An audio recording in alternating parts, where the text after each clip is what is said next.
انسان کو اپنی زندگی میں بے شمار فیصلے کرنے ہوتے ہیں اور کرنے پڑتے ہیں. یہ فیصلے چھوٹے بھی ہوتے ہیں اور بڑے بھی ہوتے ہیں. جب بھی انسان کو کوئی فیصلہ کرنا ہوگا، چھوٹا فیصلہ یا بڑا فیصلہ، تو کیا کرتا ہے؟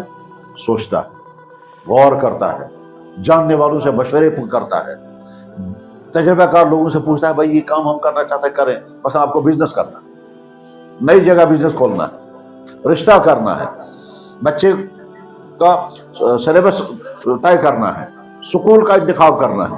چھوٹا کام یا بڑا کام. چھوٹا کام، گھر والوں نے پوچھا آج شام کی سبزی کیا بنانی ہے، فیصلہ کرنا ہے آپ کو. فلاں جگہ جانا ہے، جانا چاہیے یا نہیں. چھوٹے سے چھوٹا کام اور بڑے سے بڑا کام انسان جب بھی کرتا ہے تو کیا کرتا ہے؟ تو اس وقت سوچتا بھی ہے اور دوسروں سے مشورہ بھی کرتا ہے. ساتھ میں ایک کام اور کرنا چاہیے، وہ ہے اللہ سے مشورہ کرنا.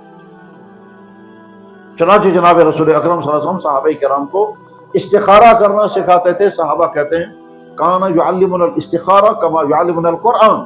اللہ کے نبی ہمیں استخارہ ویسے ہی سکھاتے تھے جیسے قرآن سکھاتے ہیں. استخارے کا مطلب اللہ سے مشورہ کرنا.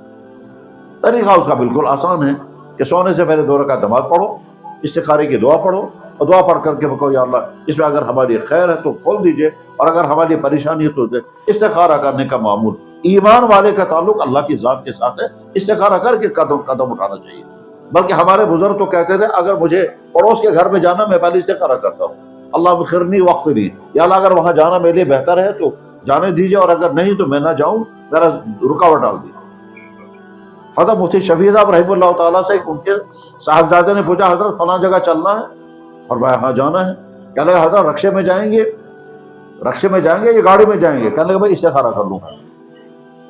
استخارہ کرنے کا مطلب کیا؟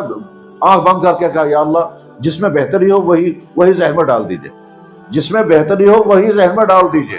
ٹھیک، آنکھ کھول کر کہا، کہنے لگا بھائی رکشے میں جائیں گے. اتنے چھوٹے کام کے لیے بھی استخارہ. یا اللہ گاڑی میں جانا بہتر ہے یا رکشے میں جانا بہتر ہے؟ آنکھ بند کر کے کہ اللہ بخرنی وقت نہیں، پھر ذہن میں آیا نہیں رکشے میں جانا ٹھیک ہے. بس انہوں نے کہا رکشے میں جائیں گے، انہوں نے رکشہ منگوایا اور رکشے میں چلے گئے. تو اللہ سے مشورہ کرنے کا معمول بنانا چاہیے. جب بھی کوئی کام قدم اٹھانا ہو، چھوٹا ہو یا بڑا ہو، اس میں کیا ہوگا؟ خیر ہوگا، برکتیں ہوں گی، رکاوٹیں نہیں آئیں گی. اور اگر رکاوٹ آ گئی تو اللہ کا فیصلہ ہوگا. حضرت عمر بن خطاب رضی اللہ تعالیٰ عنہ وہ ایک بڑا کام سامنے تھا، بہت ہی بڑا کام تھا وہ سامنے. اس بڑے کام کی تفصیل اس وقت نہیں بتا سکتے. 1 مہینے تک استخارہ کرتے تھے. 1 مہینے کے بعد فیصلہ سنا دیا، کہنے لگا بھائی اللہ کی طرف سے منشا نہیں ہے، اسے یہ کام نہیں کرے. روک دیا وہ کام.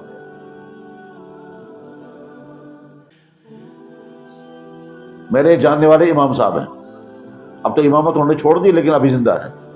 وہ ایک مسجد میں امامت کرتے تھے اور ان کا مزاج یہ تھا کہ مجھے نکاح نہیں کرنا، بغیر نکاح کے رہنا. وہاں مسجد والے ان سے اصرار کرتے رہتے تھے امام صاحب آپ نکاح کر لیں، بغیر نکاح کے مناسب نہیں ہے. وہ امام صاحب فرماتے تھے کہ نہیں مجھے کرنا ہی نہیں.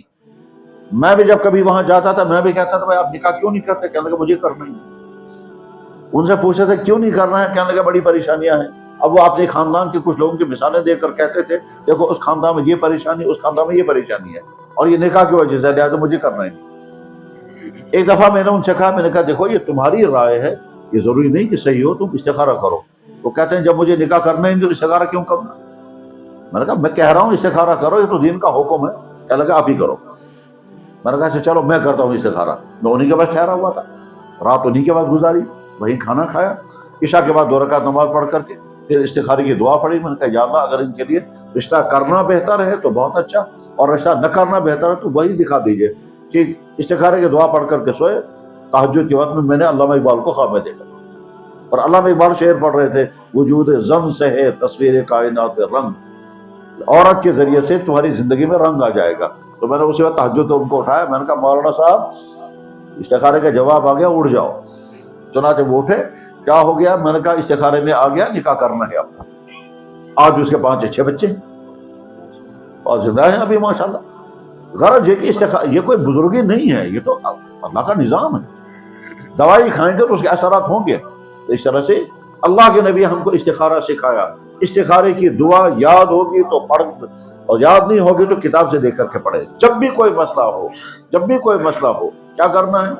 مشورہ کرنا ہے، سوچنا ہے، غور کرنا ہے، جاننے والوں سے پوچھنا ہے، جن کے تجربات ہیں ان تجربات والوں سے فائدے اٹھانے ہیں، اور ساتھ میں پھر اللہ سے بھی مشورہ کرنا۔ اللہ سے مشورہ کرنے کو کہتے ہیں استخارہ کرنا۔